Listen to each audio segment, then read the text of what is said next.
नमस्कार। आज के दिल से दिल तक के प्रोग्राम में मेरे साथ हैं श्री सुभाष गुलाटी और उनकी पत्नी श्रीमती उषा गुलाटी। मेरे दिल के बहुत अजीज, हमारे परिवार के ही एक सदस्य। इनका इंटरव्यू लेना मेरे लिए थोड़ा सा मुश्किल है, क्योंकि कई बार आप इंटरव्यू लेते लेते थोड़े से इमोशनल भी हो जाते हैं।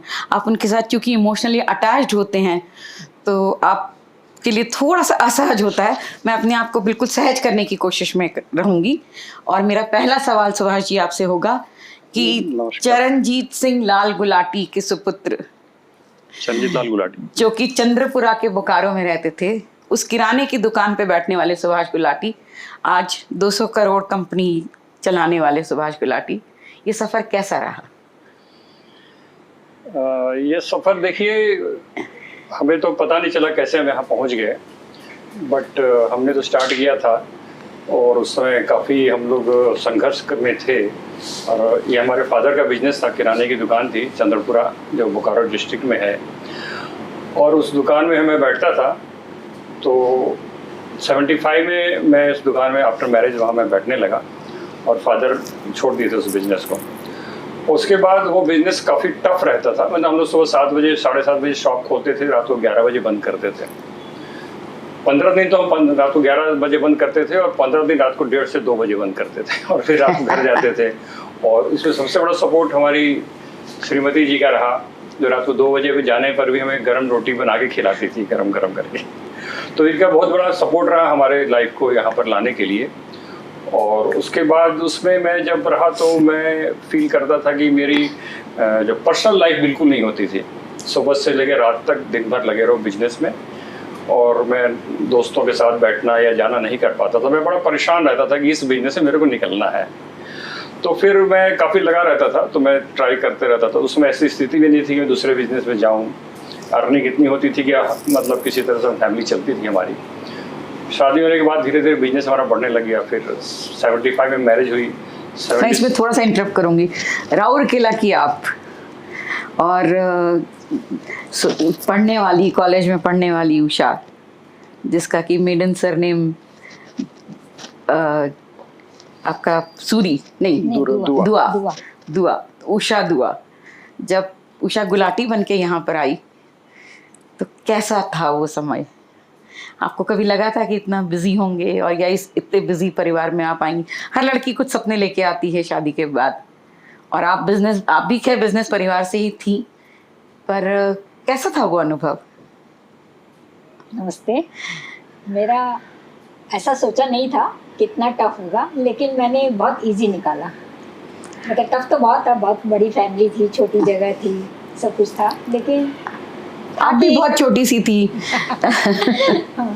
आप दोनों की शादी तो बहुत जल्दी ही हो गई थी, क्योंकि ये सबसे बड़े थे और आप भी अपने घर में बड़ी थी। तो आप लोग की दोनों की शादी, जो मुझे पता है, बहुत जल्दी हो गई थी। तो इतनी छोटी सी उम्र में इतनी बड़ी जिम्मेदारी, क्योंकि ये घर में सबसे बड़े और आप फिर बड़ी बहू, तो मुश्किल तो गया होगा। मुश्किल तो हुई, लेकिन पता नहीं, हो गया सब। आप फिर कैसे निकले वहां से? फिर मैं हमेशा रहता था कि मैं इस बिजनेस से बाहर निकलूँ, कोई दूसरा बिजनेस करूँ। तो मेरा इंटरेस्ट रहता था मैं इंडस्ट्रियल बिजनेस में जाऊँ। तो इंडस्ट्रियल बिजनेस मैं खोजने लगा, लेकिन मैं कर नहीं पाता। 1-2 बार ट्राई भी किया था। वहाँ पर CCL होता था, ईस्टर्न कोलफील्ड लिमिटेड। तो इस समय मैं कोशिश करता था वहाँ कुछ बिजनेस कर लूँ, ले लूँ, बट समहाउ वहाँ पर बिजनेस स्टार्ट होने से पहले मुझे मेरे ब्रदर इन लॉ हैं, उन्होंने कोशिश करके मुझे बोकारो स्टील सिटी में एक गोदरेज की डीलरशिप के लिए मुझे ये किया। तो गोदरेज की डीलरशिप मुझे मिली बोकारो स्टील सिटी में, और फिर मैं प्लांट में सप्लाई का काम भी मिल गया। तो फिर मैं वहाँ से शिफ्ट करके 91 में बोकारो आ गया। 75 से 91 तक मैंने वो चलाई राशन की शॉप, ग्रोसरी शॉप। 91 में मैं निकल पाया वहाँ से। तो चूनी पर चूनी की मतलब पुड़िया बनाते बनाते सडनली गोदरेज, क्या करते थे गोदरेज में आप? क्या बिक्री करते थे, किस चीज का बिक्री करते थे? गोदरेज की फुल रेंज हमारे पास थी। उसमें रेफ्रिजरेटर से लेकर के फर्नीचर्स, ऑफिस फर्नीचर होते थे उस समय, और लॉक्स, फिर उनका प्रिंटर आता था, तो ये सब आइटम फिर हम तो 100 ग्राम से एकदम से टन्स में आ गए आप। हाँ, फिर वो हमारा पूरा अप्लायंसेस में आ गए, जी। फिर वो थोड़ा वर्सटाइल हो गया बिजनेस हमारा। जी, जी। फिर हमने डिस्ट्रीब्यूशन भी लिया, हम लोग बजाज के डिस्ट्रीब्यूटर थे, देन टीवी का डिस्ट्रीब्यूशन, सिम्फनी का डिस्ट्रीब्यूशन, ऐसा करके बोकारो आके मैंने किया। बोकारो वहाँ से हार्डली बाई ट्रेन आते हैं तो 15-16 किलोमीटर है, लेकिन बाई रोड आते हैं तो 40 किलोमीटर है, बीच में नदी है तो क्रॉस घूम के आना जी, पड़ता है। जी। तो फिर वहाँ हमने स्टार्ट किया, तो फिर वहाँ से हमारी ग्रोथ तो हमारी 77 से स्टार्ट हो गई थी, और एवरीडे भगवान की दया से ग्रो करता गया। और मेरा एम कभी भी बहुत बड़ा नहीं रहा। मैं हमेशा यही सोचता था कि मैं जिस लेवल में हूँ उससे एक स्टेप कैसे ऊपर जाऊँ। आज भी मैं यूथ को यही बोलता हूँ, और जो यूथ अगर है तो बहुत बड़ा नहीं सोचे कि मैं फर्स्ट डे में बहुत बड़ा हो जाऊंगा। आप एक स्टेप पार करिए, फिर नेक्स्ट स्टेप के सोचिए, Slow and steady wins the race। होगा तो आपकी ग्रोथ होती जाएगी। जी जी जी जी। बट आजकल तो काफी कुछ नया आ गया है जो कि लोग देखते हैं कैसे वो क्विक मनी के चक्कर में रहते हैं उसमें बच्चे। फिर अब मेरे को लगता नहीं मैं कहीं गलत तो नहीं बोल रहा हूँ। हाँ, बच्चे क्विक मनी। हाँ। खैर ये तो अपनी अपनी सोच है, पर जैसा आपने कहा slow and steady wins the race है। बोकारो के बाद जब आपका जम गया बोकारो, तो फिर वहां से क्यों निकले आप? बोकारो में एक तो बोकारो में काफी सेटल हो गया था जी। बट वहाँ पर बीच में काफी गुंडागर्दी बोला जाए, एक्सटोर्शन वगैरह बोला जाए, ये सब बहुत स्टार्ट हो गए थे। एक दो बिजनेसमैन के मर्डर भी हो गए थे वहाँ, जो हमारी मार्केट में थे। मुझे लगा ये जगह कोई ऐसी, बड़ी हो गई थी, बच्चे भी मेरे बड़े हो रहे थे। हाँ, मुझे याद है मैम, आपने एक बार मुझे बताया था कि आपको भी एक बार फोन पे कॉल आया था और आप लोग डर गए थे फिर फोन कॉल के बाद से।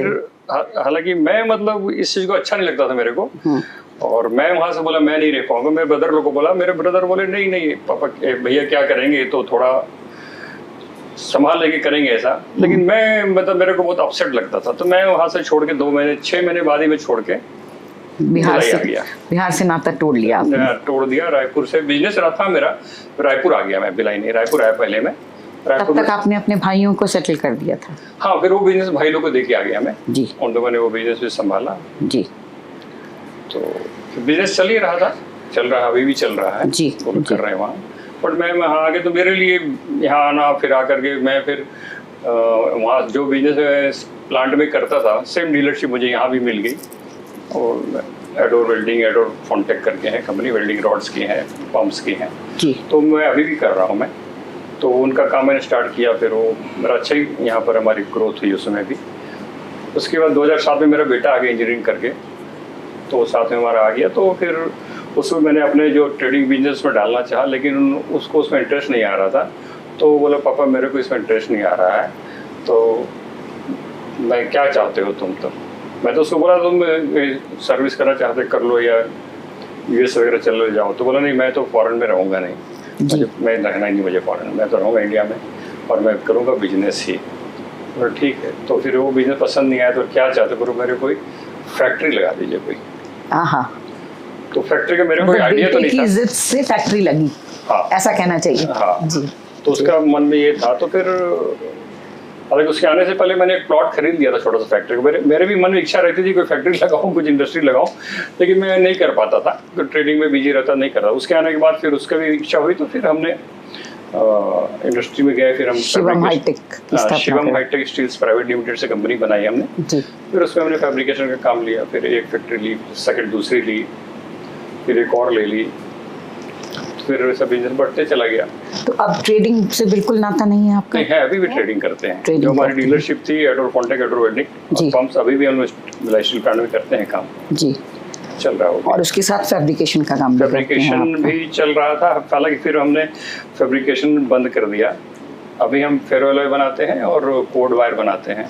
हाँ, जो मुझे पता है आपकी तो मोनोपोली है एक तरह से आपके फेरो एलॉय में। मोनोपोली नहीं है ये, मतलब बहुत छोटा सा बिजनेस है।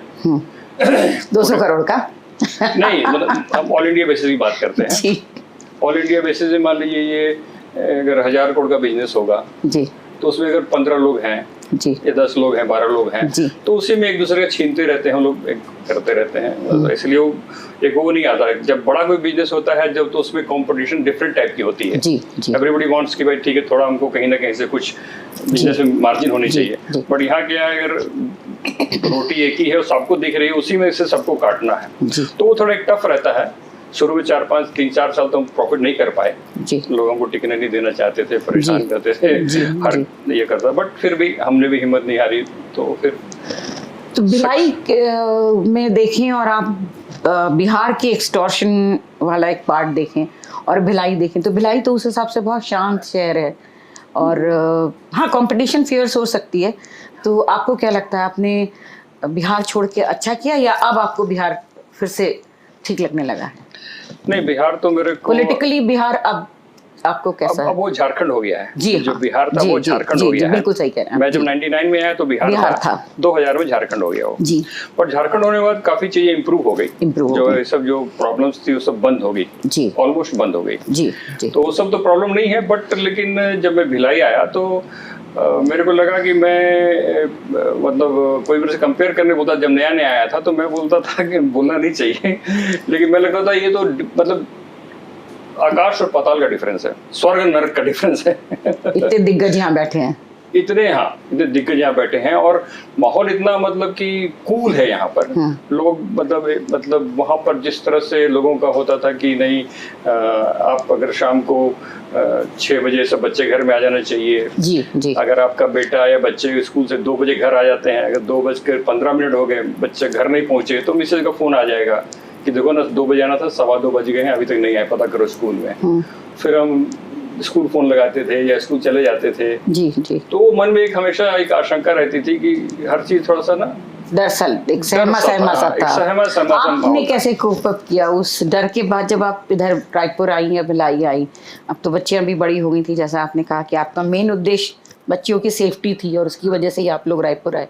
तो उसके बाद शुरू में यहाँ पे डर लगता था या नहीं? यहाँ का नहीं, यहाँ तो डर नहीं लगता था। नहीं लगता था यहाँ तो क्योंकि यहाँ भी मतलब जब हमारे यहाँ कोई मेहमान आता है तो जब कोई पूछता है तो एयरपोर्ट या स्टेशन लेने जाओ तो सबसे पहला सवाल रहता है नक्सल तो नहीं होंगे, जैसे वो भाले लेके खड़े ही हो आपके लिए। ऐसा कुछ लगता तो नहीं है छत्तीसगढ़ में, पर लोगों ने ऐसा एक हाइप क्रिएट करके रखा हुआ है छत्तीसगढ़ के बारे में। आपको ऐसा कुछ लगा? यहाँ आके बहुत फ्री लगा, बहुत अच्छा लगा, बच्चों को भी बहुत अच्छा लगा। सब वो भी बेटियां भी बोलती थी मम्मी हम लोग यहाँ नहीं आते तो हम लोग कैसा जी रहे थे डर डर के। तीनों बेटियों की शादी तो आपने यहीं करी थी? कर चुके थे। हाँ, दोनों बेटियों की शादी और बेटे की शादी आपने यहीं से करी, तो वो आपको एक डर खत्म हो गया था। सोशली भी आप काफी एक्टिव हैं। और मुझे आपसे सबसे पहला और जो इम्पोर्टेंट सवाल है, आप विपासना में कैसे आई? हाँ, मैं विपासना में पहले मेरी मम्मी जुड़ी है जी, तो उन्होंने विपासना के बारे बताया कि हमने भी सुना तो बहुत अच्छा लगा मुझे। तो ये क्या है, विपासना जाने से बहुत आदमी स्ट्रांग होता है अंदर से। आप जिस टर्मोइल से गुजरी थी, उस डर और उस दहशत के माहौल के बाद यहाँ आ गए और फिर यहाँ पे भी इतना चेंज, कहाँ ट्रेडिंग और फिर कहाँ, दोनों में बहुत फर्क है। ये सारे क्या आप क्रेडिट देंगी विपासना को कि आप दोनों ने जो ये इतनी मुश्किलातें झेली वो विपासना की वजह से तो कुछ हद तक? बहुत आगे बाद में किया हमने। अच्छा। पहले तो वो बहुत बाद में किया जी। वो भी कारण तो था ही करने का, कुछ कारण तो था ही, थोड़ा सा ये भी डिस्टर्ब हो गए थे। जी जी, स्वाभाविक है, स्वाभाविक है। एक चेंज मतलब स्टेट चेंज करना। और फिर उसके लिए हम लोग को लगा कि एक बार हम लोग को क्लास करने जाना चाहिए, तो गए तो बहुत ही अच्छा लगा। तो उसके बाद मैं तो फिर करके आई। जी जी जी। तो आप भी विपासना को उतना ही महत्व देते हैं जितना उषा जी देती हैं? मैं जब नया मैंने किया था 2007 में किया था हमने। अच्छा, काफी लेट किया आपने। काफी नहीं, इन्होंने 2007 में किया था फर्स्ट। दोनों साथ में किया। दोनों साथ में किया। 2007 तक तो आप स्थिर हो चुके थे काफी कुछ। स्थिर हो चुके थे जी। हाँ, लेकिन मतलब नहीं, उस माहौल के लेकर के इन लोग को उतना ज्यादा नहीं असर आया था। इनको असर आया, मेरे को जरा ज्यादा मतलब लगता था वो। एक्चुअली आप हेड ऑफ द फैमिली थे, भाई थे, माँ थी, पूरा परिवार आपके साथ था, तो आपके ऊपर बहुत जिम्मेदारी थी आपके कंधों पर। तो फिर वो उस समय लगा, बट वो एक डिफरेंट ये था। तो फिर विपासना एक डिफरेंट ये है। वो फिर हमारी मदर इन लॉ काफी इसमें एक्टिव हैं और अभी भी करती हैं और अभी भी जाके क्लासेस करती हैं। नाउ सी इज 87 और अभी भी वो विपासना के चलते मैं सोचता हूँ कि वो अभी स्विमिंग भी करती हैं अभी इस एज में। मेरे पापा की डेथ बहुत जल्दी हो गई थी, हम लोग बहुत छोटे छोटे थे, तो ठीक है संभाली अपने को, लेकिन विपासना के कारण वो बहुत स्ट्रांग है। तो वो आपको स्ट्रेंथ आपकी मदर से मिली। हाँ। वो जो शांत गंभीर स्वभाव जो आप सबको समेट के चलती हैं परिवार में सबसे बड़ी होने की। हाँ, वो तो क्या माँ की पेरेंट्स की माँ से सीखा आपने? माँ से सीखा आपने, क्योंकि काफी टर्मोइल भरा पीरियड रहा आपका भी दोनों का। और मतलब मुझे समझ में आ रहा है कि पुड़िया बांधने वाले सुभाष गुलाटी, आप 200 करोड़ के सुभाष गुलाटी, दोनों में कितना फर्क है, आपको क्या लगता है? नेचर में हाँ, कुछ फर्क आया? मतलब विपासना करने के बाद नहीं, जनरली लाइफ के, उस समय के सुभाष गुलाटी जी को याद करिए और अभी के सुभाष गुलाटी जी को याद करिए। आपस में कोई फर्क नहीं आया। नहीं, पर आपको जनरली मतलब माहौल में या? हाँ, माहौल में तो बहुत फर्क आया। यहाँ का माहौल तो बहुत ही अच्छा नहीं, हम में क्या फर्क है? इनमें, इस माहौल को लेकर ऐसा कुछ नहीं बोल पाऊंगी। आपको लगता है उषा जी कुछ बदली? नहीं, ये भी नहीं बदली। नहीं बदली। और मेरे खुद को लगता है मैं भी नहीं बदला। हाँ, नहीं, हम मैं भी आपके वैसे तो ही। पुराने दोस्त कहते हैं आप वैसे ही हैं। हाँ, अभी ऐसे ही। भी। अभी मैं लास्ट मंथ गया था मैं बोकारो, जी, तो दोस्तों को बुलाया जबरदस्ती, मिलते नहीं है और लोकल रहते हैं वो लोग आपस में नहीं मिलते हैं। आपकी वजह से मिले। मैं गया 7 साल हो गए, दोनों रहते हैं 5 किलोमीटर के अंदर में, नहीं मिले 7 साल से। जी, तो जी। मैं जब था वहाँ तो मैं हफ्ते 10 दिन में मिलवाता था सबको, ये करते रहता जी, था। तो जी। बोले अभी 7 साल बाद मिले हम लोग। जी, हालांकि वो है तो, लेकिन मेरे को फील नहीं आता, मैं भी लगता मैं तो वही हूँ जहाँ था वही हूँ अभी भी। ऐसा कोई नहीं लगता कि मैं, और आपके दोस्तों को भी आपसे कोई ऐसा शिकायत कुछ नहीं? इतना बिल्कुल हम वही मिलते हैं बिल्कुल, उसको भी नहीं, उनको भी नहीं कभी फील होने दिया मैंने हाँ। कि ऐसा कुछ है भी नहीं, है क्या? ये तो आपका बड़प्पन है। नहीं, बड़प्पन नहीं है, मतलब फील नहीं आती ऐसी कुछ की। जी, हमारे एक फ्रेंड हमसे आए थे एक बार हमारे घर में मिलने के लिए, तो अब घर आए और हमारी गली में गए, घुसे और फिर चले गए वापस। तो बाहर जाके कहीं निकल के फिर फोन किए मेरे को कि भाई कहाँ है गुलाटी जी आपका घर? मैं बोला यहीं इधर है। तो बोला यही तो मैं अंदर आया था, निकल गया बाहर। तो मैं बोला ये तो घर है हमारा। मतलब उनको फीलिंग थी कि कोई घर होगा, कोई बहुत तामझाम वाला घर होगा, कोई बाहर गार्ड खड़ा होगा, लाइट वाइट जल रही होगा, ऐसा कोई था नहीं बाहर में। एकदम सिंपल जो हम लोग रहते हैं, तो उनको घर खोजने में दिक्कत लगी, ऐसा फील था। ऐसा फील तो था। ऐसा कुछ नहीं, मेरे को तो वही लगता है बिल्कुल जिस तरह लाइफ से हमारी सिंपल सिंपल है। ऐसा नहीं कि कोई हमने- तामझाम वाली कोई नहीं। तामझाम ऐसी ऐसा कोई नहीं। घटना आपकी पुरानी कि आपको तब कैसे ट्रीट किया जाता था और अब आपको जो ट्रीट किया जाता है, ऐसी कोई घटना जो याद हो आपको कि? नहीं, मैं हमेशा से ना थोड़ा मेरे को कोई ऐसा कॉम्प्लेक्स कभी नहीं रहा? कॉम्प्लेक्स नहीं था और कोई मेरे को ऐसा मतलब डोमिनेट करके चला जाएगा, वो मैं कभी नहीं आज तक बर्दाश्त किया। जब मैं 10 साल 12 साल का था, मैंने तो अपनी लाइफ का जो बिजनेस स्टार्ट किया तो मैंने 12-13 साल, जब मैं 7 में पढ़ता था, उस समय हमारी फादर की तबीयत खराब रहती थी, तो मैं स्कूल नहीं जाता था 2-2 महीने और बिजनेस संभालता था। और फिर 7 का बोर्ड भी दिया हमने, उस हिसाब से हमने किया। तो और उस समय भी मैं बिल्कुल ये रहता था, जो जैसा उस समय फील करता था मैं आज भी वैसे फील करता हूँ। मैं किसी को डोमिनेट नहीं करने दिया अपने को। अगर गलत हूँ, सही हूँ, तो कोई बोले दबा लूंगा तो वो नहीं हो सकता। मैं गलत हूँ तो मैं तुरंत माफी मांग लूँ, ऐसा गलती हो गई मेरे से। लेकिन अगर मैं गलत नहीं हूँ तो मेरे को दबा नहीं सकता कोई। वो फीलिंग रही, जैसे कोई मेरे को ऐसा कभी फील नहीं हुआ किसी ने मेरे को कि मेरे पैसे की कमी है तो कोई मेरे को दबा रहा है, वो मैं नहीं होने दिया कभी, भगवान की दया से। अपना स्टैंडर्ड मेंटेन करके रहा। CSR में क्या क्या करते हैं आप, कॉर्पोरेट सोशल रिस्पॉन्सिबिलिटी के तहत? CSR आप तो वैसे भी मतलब मुझे पता है कि आप काफ़ी लोगों की मदद करने में विश्वास रखते हैं, आप बहुत मदद भी करते हैं सबकी, पर आपके कंपनी की तरफ से आप CSR में क्या क्या कंपनी की करते तरफ हैं? देखिए हम लोग क्या करते हैं, हमारे जितने भी वर्कर हैं, लेबर हैं, हम क्या करते हैं CSR जैसे एक बाहर के लोगों को नहीं करके हम अपने लोगों को करते हैं। जी जी, मेरे एक फ्रेंड ने मेरे को बोला था, मैं जब बोकारो था तो मैं मेंबर था लायंस क्लब का। यहाँ आया तो मैं रायपुर में, मुझे रोटरी क्लब का मेंबर लोगों ने बनाया था, फिर मैं प्रेसिडेंट भी था। तो जब मैं प्रेसिडेंट बना तो एक थे मेरे फ्रेंड, उनको बोला यार आप भी आ जाओ, होता है प्रेशर होता है और नए बनाओ। तो उनको बोला क्यों गुलाटी आप क्यों ज्वाइन किया? उसने बोला, मैं बोला यार थोड़ा सा सोशल सर्विस हो जाती है लोग।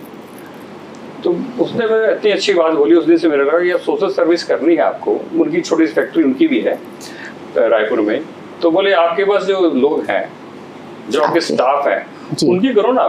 जी जी आप बाहर कहाँ खोजने जाते लोगों को, इनकी करो। इसमें वो 2 काम हो, एक तो कि आप डायरेक्ट दे रहे हो और दूसरा को कि डायरेक्ट आपके फिर वो आपका बिजनेस भी ग्रो करेगा और वो भी अच्छा लगेगा उनको, आपकी फैमिली भी बन जाएंगे वो। आपकी फैमिली भी बन जाएगी। तो मेरे उस दिन के बाद से फिर मेरे को वो फील आने लगे कि मैं जो भी करूँ अपने स्टाफ के लिए करूँ, उनके लिए करूँ, तो मैं वहाँ ज़्यादा ध्यान देता हूँ।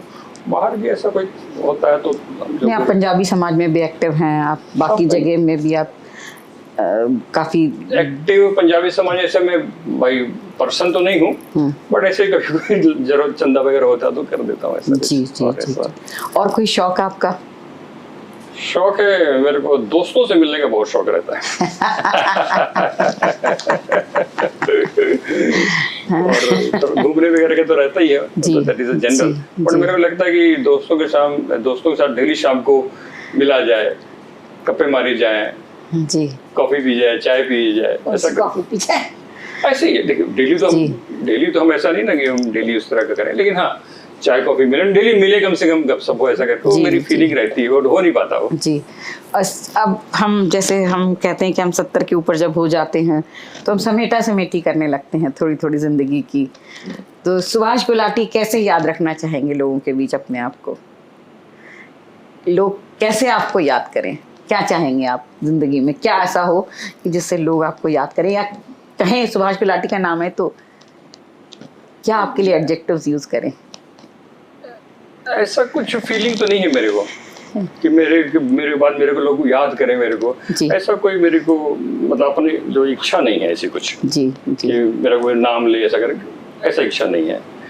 ऐसे किसी की हेल्प करने को आप अच्छा इतने लगता है। मिलनसार हैं तो आई एम श्योर आपके दोस्त और उनके बीच में कोई तो आपका ऐसा कैरेक्टर होगा जो लोगों को बहुत पसंद आता होगा कि ये है। हमें पसंद आता होगा। हाँ, या उनको पसंद आता है? उनको पसंद आता होगा आपका ऐसा कैरेक्टर। आप बताएं इनके बारे में। वो तो वो बताएंगे। स्वभाव ही मिलनसार, और क्या। स्वभाव बहुत मिलनसार है, स्वभाव है, उसी के कारण। अब तो पोते पोती भी हो गए हैं और सबके साथ में, तो कुछ कहते हैं ना आदमी फिर से जीता है अपने बचपन को। वो तो मैंने देखा है आप दोनों बहुत, हाँ आप दोनों बहुत एंजॉय करते हैं अपने। कल भी हम लोग घूमने गए तो हाँ, सुबह आ गए थे हम, पोता पति को रखे। वही मैंने देखा है कि आप उनके साथ बच्चे बन जाते हैं दोनों, और आपको बहुत अच्छा लगता है सारे पोते पोतियों के बीच में, जैसे आप अपना बचपन जीते हो उनके वजह से। वो एक अलग आनंद है, वो एक अलग आनंद है एकदम बिल्कुल। देखिए पहले मैं जब तक पोता पोती हमारे नहीं हुए थे तब तक मैं 8:30 बजे 8:35 में मैं निकल जाता था घर से, 9 o'clock में ऑफिस पहुंच जाता था मैं जी। ये अभी 8 साल के हो गए हैं। ये जब से हुए तब से मेरा टाइम गड़बड़ा गया जाने का। तो छोटे थे तो फिर मैंने 1 घंटा लेट करना शुरू कर दिया इनके साथ में, फिर करने लगा, फिर उनके साथ करते करते फिर वो आदत भी बन गई लेट होने की। बट इनके आने के बाद थोड़ा मेरा हो गया कि नहीं मैं इनके साथ थोड़ा ज्यादा समय दूं। जी जी, वो एक अलग आनंद। अभी की जो यंगर जनरेशन है, आपके पोता पोतियों के पहले की और आपके बेटे के बाद की, ये मिडिल एज की जो जनरेशन है, इसके साथ कैसे कोप अप करते हैं या कैसे कोप अप करना चाहिए? आप क्या कहेंगे? कभी कभी तो लगता है कि ये बहुत जल्दी में है, बहुत क्विक मनी कमाने के इसमें, इनको ज़िंदगी भी इंजॉय करनी है, इनको पैसा भी चाहिए, इनको आगे भी बढ़ना है। तो जैसा आपने कहा कि आप तो स्लो एंड स्टडी में विश्वास रखते हैं, तो इनके लिए आप स्टडी स्लो नहीं, स्टडी में आप एक स्टेप आप जल्दी भी बढ़ सकते हो, फिर सेकंड लो, आप पहले 10 स्टेप आगे मत सोचो जी। मेरा ये सोचना है जी। इसी वजह से शायद डिप्रेशन और हार्ट अटैक और जो अभी बहुत ज़्यादा परसेंटेज बढ़ गया है, क्या आप मानते हैं कि इस वजह से ऐसा हो रहा है? हाँ, ये तो आजकल थोड़ा देखते हैं हम लोग कि जो बच्चे अभी जो आ रहे हैं, जो न्यू जनरेशन है या नई पौध जो हमारी है जी, जी। ये मतलब काफ़ी मतलब जल्दी में है, और इनका हमेशा ये रहता है कि हम जल्दी से जल्दी कितना पैसा कमा लें जी जी जी, और उसके लिए कुछ भी करने के लिए तैयार रहते हैं, कुछ भी वैल्यूज पे कोई वैल्यूज खत्म होते जा रही है। और इसके पीछे मैं बोलूँगा, इसके पीछे सारा जो भी ना ये जो अपना ये टीवी और मीडिया पिक्चर्स फिल्में, ये उसके पीछे उन्हीं का सारा रोल है। पर वो नहीं देखेंगे तो फिर नॉलेज भी नहीं बढ़ेगा। तो वो जो हमारे इंडिया में या आजकल फॉरेन में ऐसा होता होगा, जैसे इंडिया में वो बहुत ज़्यादा मतलब हर चीज़ को ना थोड़ा सा ऐसा दिखाते हैं, ऐड वगैरह ऐसे दिखाते हैं कि आप बच्चे के साथ बैठ के नहीं देख सकते। भाई उस ऐड को आप अच्छे से भी दिखा सकते हैं, बट पता नहीं वो उसके चलते काफ़ी कभी कोफ्त होती है मुझे। बच्चों को भी देखता हूँ, 20 साल 18 साल के बच्चे होते हैं, ऐसे स्कूटर मोटरसाइकिल में चलते हैं, तो देख के फीलिंग मेरे को आती है, बहुत अच्छा नहीं लगता, लेकिन कुछ कर नहीं पा सकते। पर हमको तो उनके साथ एडजस्ट करना पड़ता है। आप क्या कहती हैं, ऐसी जनरेशन के साथ कैसे एडजस्ट करें? मुश्किल तो है, क्योंकि बहुत भाग रहे हैं ये लोग सब, इनको हम रोक भी नहीं सकते हैं और ना इनको हम कुछ कह सकते हैं? नहीं कह सकते, समय के हिसाब से अपने को बदली करना है, हम ही समय- अपने आप को बदल लें, हम ही अपने हम लोग को ही बदली करना है ना? मुझे भी यही लगता है कभी कभी कि उनको बदलने से अच्छा है हम अपने आप नहीं, को वो बदल बदलेंगे के, नहीं ना, वो नहीं हाँ बदलेंगे, वो नहीं हमको ही बदलेंगे। बदलना पड़ेगा। हमको एक्चुअली ही वो बदलना इसलिए नहीं पड़ेगा। बदलेंगे कि हम ऐसा परोस रहे हैं उनको, हम ऐसी चीजें हमारी दे रहे गलती हैं। है। हमारी गलती है, ये सारी गलती हमारी है और हम पैसे के पीछे खुद भाग रहे हैं। हम मतलब हम में सब हम लोग हैं, आज फिल्म इंडस्ट्री भी हम लोग में है और सारी इंडस्ट्री है, और हम सब पैसे के पीछे भाग रहे हैं। हम और कुछ नहीं देख रहे हैं कि अगले हमारी जनरेशन आएगी, उसके बाद जनरेशन क्या होगा, या हम किस तरह से हम आगे आए हैं, हमारे जो पेरेंट्स थे वो किस तरह से लाए आगे, वो नहीं है। हम बस जिए जा रहे हैं। बस वो पैसा, सबसे बड़ा से पैसा, जो हर इंडस्ट्री चाह रही है कैसे भी पैसा लाओ, उसके लिए कुछ भी करना पड़े। मुझे याद है आपने एक बार कहा था कि हम तो कीड़े मकोड़ों की तरह जी रहे हैं बस, बाकी सब हमको यूज कर रहे हैं। देखिए ऐसे ही है, मैं जो कीड़े मकोड़ों की बात जो बोली थी, मैं उसमें बोला था कि हमारी जो स्थिति है, जिस लेवल में हम लोग हैं, जी। और जी ये जो बड़े लोग जो हैं जी। या जो भी ऊपर में हैं, जी, जो जी। पूरे वर्ल्ड में, जी। नॉट इन इंडिया, जी, पॉलिटिक्स से ले लो या ऊपर जो बड़े जी। ऊपर चले जाते हैं, वो हम जैसे लोगों को तो कीड़ा मकोड़ी समझते हैं वो लोग। उससे ज्यादा उनके पास में नहीं रहता कुछ भी, उनकी अपनी चीज रहती है, वो बहुत क्लैरिटी रहती है, उसमें जो भी करना पड़े करते हैं। बीच में फंसे हुए हम मिडिल क्लास लोग हैं। हाँ, मिडिल क्लास लोग फंसे हुए हैं। ये गहन विषय, इस पे कभी हम और बात करेंगे। आपसे आखिरी सवाल, भगवान अगर आपके सामने आए और एक बार मांगने को कहे तो क्या मांगेंगी आप? जब भगवान सामने आए तो जी जी। बहुत टफ है। बहुत बहुत टफ आंसर इसका। बहुत सारे हैं, कैसे बहुत सारे बार हैं मांगने के लिए। आप क्या मांगेंगे भगवान से? देखिए अभी तो मेरे पे कुछ मांगने के लिए बचा है। हाँ, संतुष्ट हैं आप? संतुष्ट हूँ मैं। जी और कुछ चाहिए मेरे को दुनिया में, इस लाइफ में बोल रहे हैं? जी जी। नहीं, ऐसा कुछ नहीं है। भगवान बोलेंगे, भगवान करेंगे। नमस्ते। धन्यवाद तेरा। धन्यवाद देंगे, बहुत कुछ दिया, शुक्राना। बहुत कुछ दिया। शुक्राना। और इससे ज्यादा और क्या चाहिए? जी, बस इसी के साथ हम आज का कार्यक्रम समाप्त करते हैं। आप सबको भी बहुत बहुत धन्यवाद देखने के लिए। नमस्कार। नमस्कार।